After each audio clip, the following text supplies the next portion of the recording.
السلام عليكم ورحمة الله وبركاته. مرحبا بكم مع وصفات سلمان. بسم الله والصلاة والسلام على أشرف خلق الله سيدنا محمد وعلى آله وأصحابه أجمعين.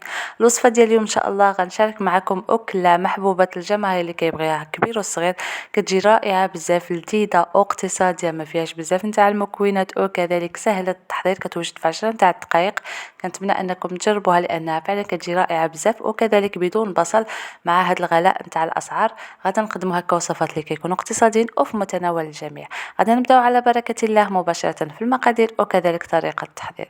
بالنسبة لمكونات الوصفة كنحتاج هنايا اللوبيا البيضاء، هكا نقيوها مزيان من الحجر، من بعد كنديروها في الماء كنخليوها ترقد لمدة ليلة كاملة أو 6 تاع الساعات، أو ممكن إلا كنتو نسيتوها هكا ما رقدتوهاش ممكن تاخذوا واحد الترمس ديروا فيه الماء سخون، من بعد ديروا فيه اللوبيا نتاعكم وخليوها هكا، سدوا عليها خليوها لمدة 2 ساعات غادي تلقاوها واجدة.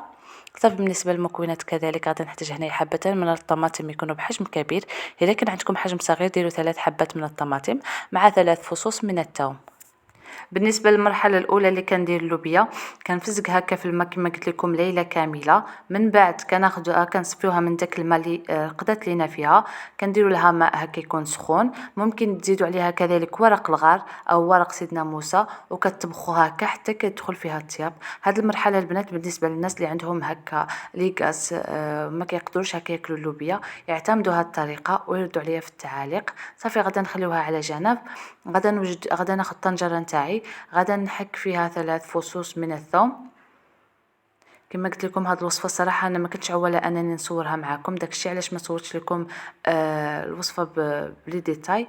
صافي المهم هنايا كنحاول يعني المهم المكونات الوصفه كنصورتها لكم كامله. كما قلت لكم حكيت هكا 3 فصوص من الثوم، غادا نزيد عليهم كذلك 3 حبات من الطماطم اللي غادا نحيد ليها الزريعه نتاعها، غادا نحكها حتى هي هكا باش ما ديك الزريعه ما تعطيناش الحموضه في الماكله نتاعنا. صافي كنحكها كامله. وكنتمنى كذلك انكم تجربوا هذه الوصفه بدون بصل، صراحه كتجي رائعه بزاف. مع كما شفتوا الاسعار نتاع البصل فين وصلت، او مهم بصفه عامه الاسعار نتاع المواد الغذائيه كامله.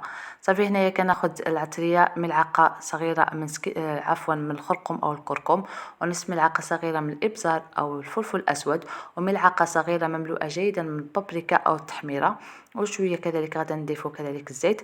هنايا في الاول ما كنضيفوش نهائيا الملح، كما كتعرفوا القطني عفوا ما كنديروش ليها الملح نهائيا حتى كطيب لينا، عاد كنديروها الملح كما غادي تشوفوا معايا. صافي كنديروها فوق النار على نار متوسطه هكا مع التحريك المستمر حتى كتشح لينا مزيان هاد لاصوص. صافي هنا من بعد ما كنحس بالشرموله نتاعي انها طابت كنضيف عليها هنايا اللوبيا. من بعد غادا نحاول انني كذلك نشحرها مزيان في هاد الشرموله هذه جيدا حتى كتغطى لينا اللوبيا كامله هكا وكتنسم لينا بديك الشرموله. من بعد كنضيف عليها الماء غليان وكنخليوها تطيب لينا جيدا. ممكن انكم ديروها في الطنجره نتاع الضغط، انا هنا درتها في طنجره عاديه فقط. صافي هنايا من بعد ما كنحس باللوبيا نتاعي انها صافي طابت لينا، هانتوما القوام نتاعها كيفاش كيكون، يعني كتكون هكا يعني كتكون هكا لاصوص نتاعها عاقده. هنا في الاخير كنضيف ليها الملحه. من بعد غادا نضيف كذلك ملعقه كبيره من الطماطم او مركز نتاع الطماطم. صافي غادا نحاول انني نشحرها مزيان جيدا هكا باش تعطينا اللون وكذلك المذاق. هنايا غادا ناخذ كذلك في الاخير كنضيف كذلك خليط ما بين القزبر والمعكنوس اللي مقطعين جيدا هكا رقاق باش كيعطينا ديك النسمه في اللوبيا نتاعي في الاخير كتجي رائعه بزاف. صافي هنا غادا نخليها هكا غير تعقد لينا غير شويه هكا صافي، وكنقدموها بالصحه والراحه. كنتمنى ان الوصفه تنال الاعجاب نتاعكم وانكم تجربوها لان فعلا كتجي رائعه بزاف وما فيهاش بزاف نتاع المكونات، كتجي لذيذه بزاف كما قلت لكم محبوبه الجماهير. ما كاينش اللي ما كيبغيهاش. كنتمنى انكم تجربوها بهذه الطريقه وكتبوا لي في التعاليق كيفاش جاتكم، صراحه كتجي اكثر من رائعه، كتجي معلكه ولذيذه بزاف بدون بصل كذلك.